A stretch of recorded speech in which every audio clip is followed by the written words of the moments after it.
Hi there. I'm just sorting through these stones from a recent rock hounding trip. These are called Apache tears and are made from volcanic glass, often formed by lava flows. In this week's passage, George and Josephine mention the eruption at Lassen's Peak. We'll talk more about that in just a moment, so let's get started.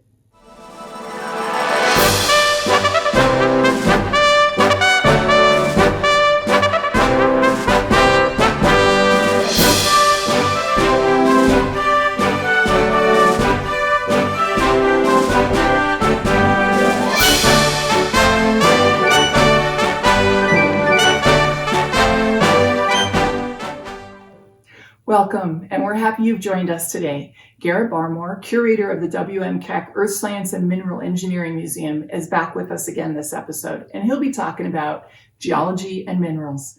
George and Josephine wrote about a variety of minerals and rocks they came across during their journey: copper, lead, zinc, dolomite, quartz, silver, and of course, gold, to name a few. Before we join Garrett, let's check out where George and Josephine are today.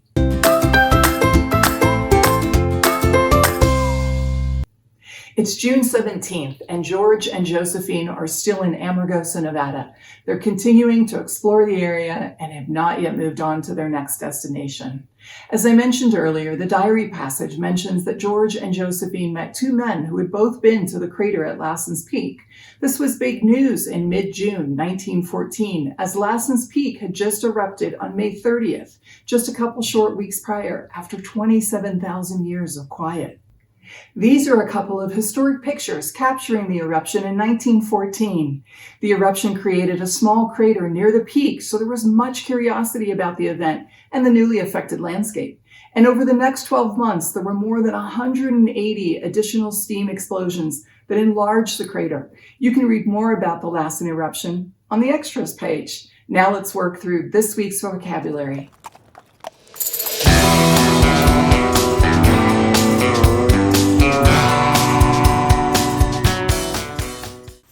Our first word this week is eruption.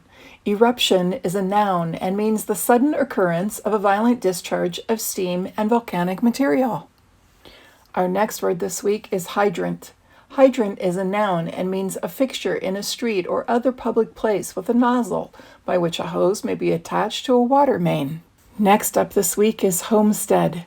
Homestead is a noun and means any dwelling with its land and buildings where a family makes its home. Our next word this week is prospect.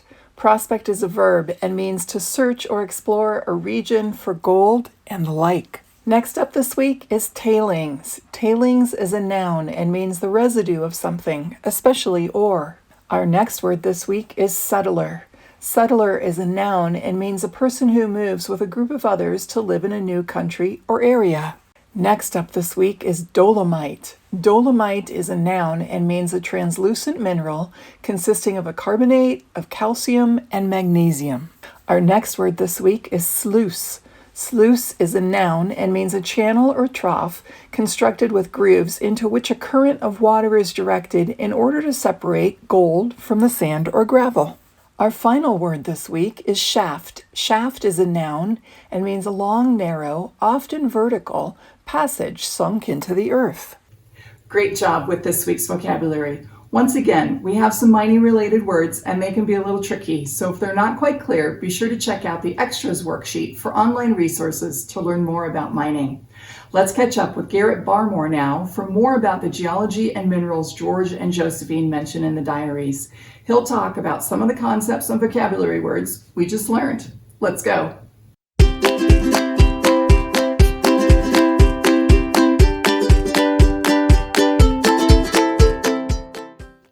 Hello, my name is Garrett Barmore. I'm curator of the Keck Earth Science and Mineral Engineering Museum at the University of Nevada, Reno. Today we find Josephine and George in Amargosa, Nevada, and we are now talking about the June 17th and 18th of 1914.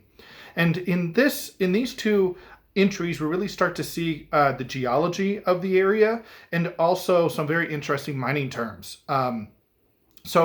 First of all, George mentions some lead zinc in the area. It seems to be just kind of a mention. Once again, he's interested in the geology and the mineralogy.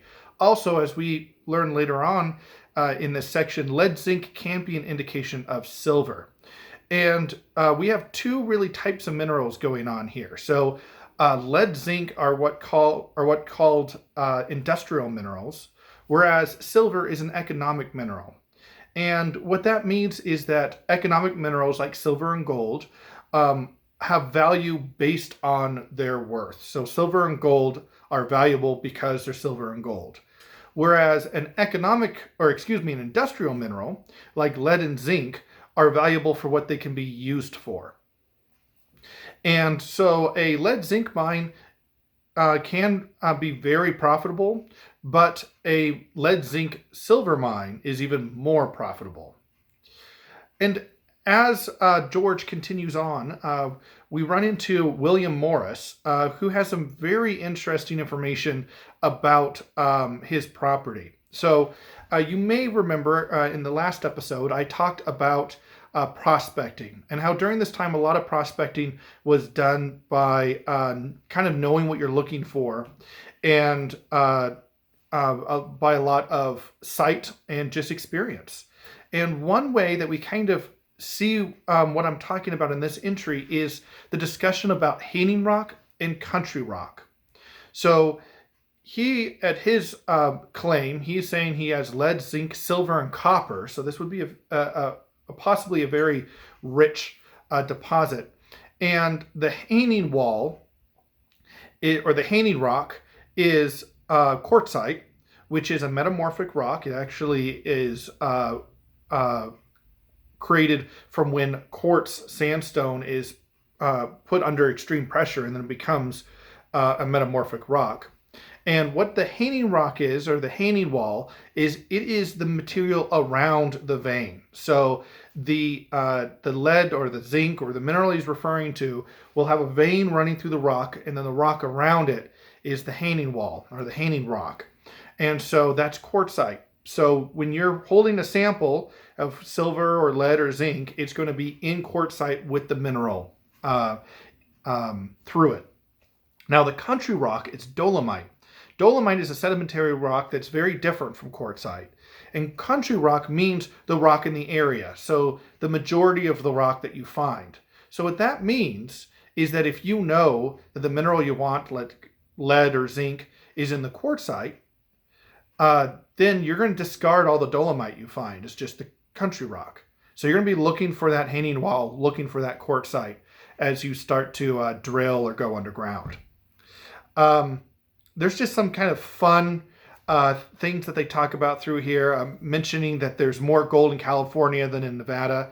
That is a very controversial statement, but it's important to know that this was in 1914. So this is before the Carlin Trend was discovered, which is the modern gold deposit that we're still mining today. And today, Nevada is the fourth largest producer of gold in the world. So there's a lot of gold in Nevada, but this would have been years, decades before this deposit was found. And also they didn't have the technology to mine Carlin Trend type gold in 1914. This is microscopic gold that you need to do massive invasive mining, of removing whole large pits and removing a large amount of material. But it is interesting that they talk about that California mining should focus on placer mining. As we discussed last time, placer mining is panning for gold, whereas quartz mining or lode mining is going for the mineral underground where it was formed. And this might be in reference to how to the history of mining in California. In the 19th century, almost all of the mining in California during the heyday, around 1849, 1850s, was placer mining, was panning for gold. In fact, they hated finding a quartz vein because they didn't have the technology to mill it properly, to take the gold out of the rock in an economic fashion. In fact, by 1859 in Virginia City, Nevada, that was one of the first times that we really saw industrial underground mining in the American West. And they invented new milling processes. And a milling process that they developed was called the Washoe process, which transformed the milling process used in California that took months to a matter of hours. And this was your classic stamp mill, stamping, crushing the rock, and then treating it with mercury. By 1914, we start to see they have moved away from mercury, and they talk about the mine, the Johnny mine. I'm assuming that is a mine. It's not entirely clear, but I believe that is a mine. And they talk about the cyanide process and using a cyanide plant. And we still use cyanide today to mill gold and silver. And what it essentially is using cyanide instead of mercury to bond with the mineral on a molecular level, and then it makes it easier to remove it through several washes until you're left with a relatively pure product. And it is also worth mentioning the term tailings, which they were talking about using the cyanide process to rework the tailings. And tailings is the waste rock left over after the mining process. It's usually, a lot of times, it's country rock, or it's the hanging wall that they've removed to get to the vein. And as new technologies progress, mines will rework their tailings. And mines to this day are reworking historic tailings across Nevada and the American West. Thanks, Garrett. I loved learning about economic versus industrial minerals. Remember, you can find out more about Garrett and his work at the W.M. Keck Museum on the museum website. You might also want to check out Garrett's video series called Mineral Mondays. It's a great way to learn more about minerals and mining in Nevada. As always, be sure to check out the episode worksheet and other materials on either the University Libraries or Washoe County Library's website. Join us next time when George and Josephine are packing up and getting ready to leave Amargosa. Author and educator Mike Branch will be joining us and will teach you how to take your boring life and turn it into an awesome story. Thanks for joining us, and we'll see you next time.